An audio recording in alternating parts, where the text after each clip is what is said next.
Hello everyone.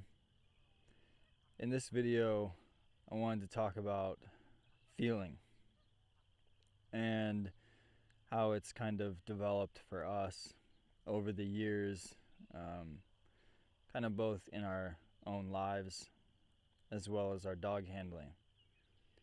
So we're all probably pretty familiar with a situation where we have a feeling come up that's maybe a bit uncomfortable.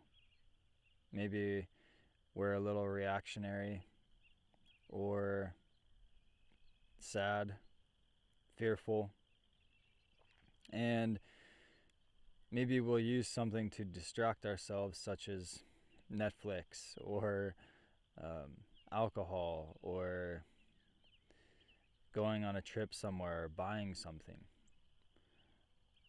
Or perhaps a situation where we feel something and then we try to squash it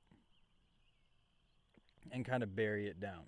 Men are pretty good at that, I hear. And it's in this way that,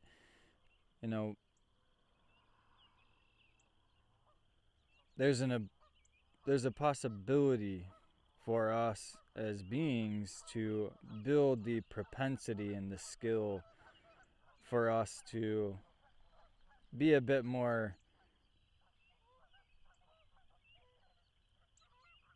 healthy with how we react to the feelings that may arise within our own selves, not squashing them, and also not trying to distract ourselves from a particular feeling, but learning to feel, but also within that feeling being able to maintain and maybe guide those feelings to such a degree to where we are able to find enjoyment. Maybe not enjoyment in those feelings, but guide those feelings and maybe our thoughts in such a way that the feeling subsides and we're left with more neutrality and more acceptance and more enjoyment in life.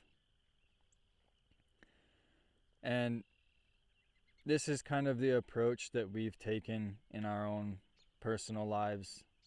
We practice meditation, which has helped us with this.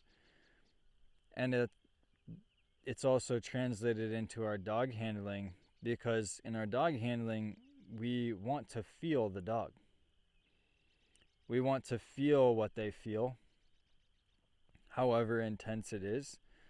And sometimes it's very intense depending on the dog.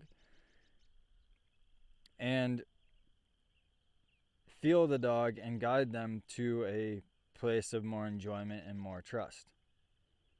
Not trying to distract them through food or treats, and also not trying to correct them or squash the feeling through a correction, an e-collar or a physical correction or a crop or whatnot. But dog handling through feeling.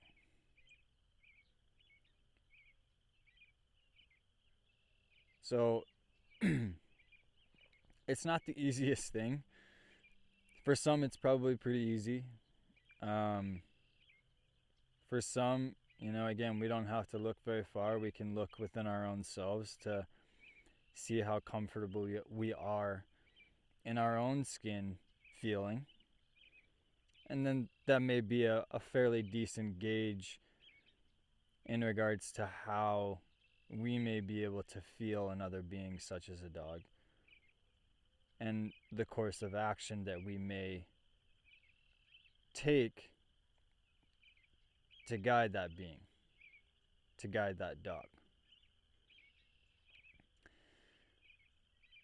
For us, there's no wrong or right way to do things. I feel like everyone has their own path.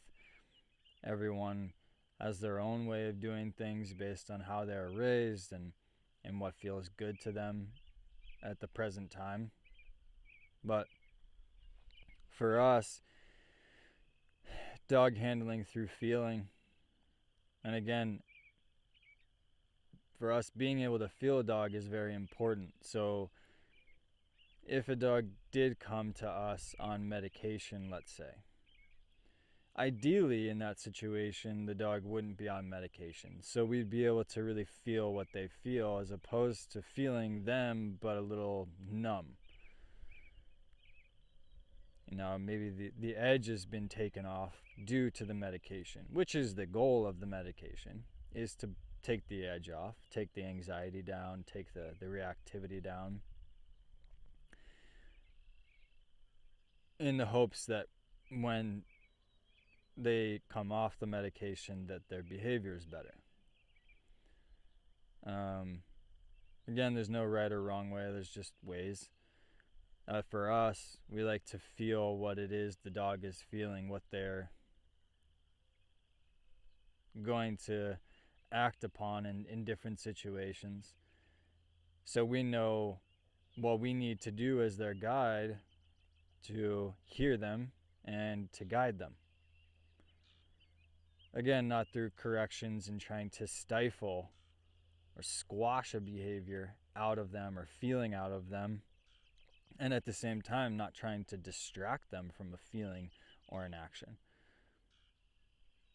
So just a little insight into what we mean by feeling in this sense, and kind of our take on how we like to handle dogs, how we like to go about feeling them, and then taking those feelings and then guiding them to a better place through the Jentle method and through other means that we use outside the Jentle method.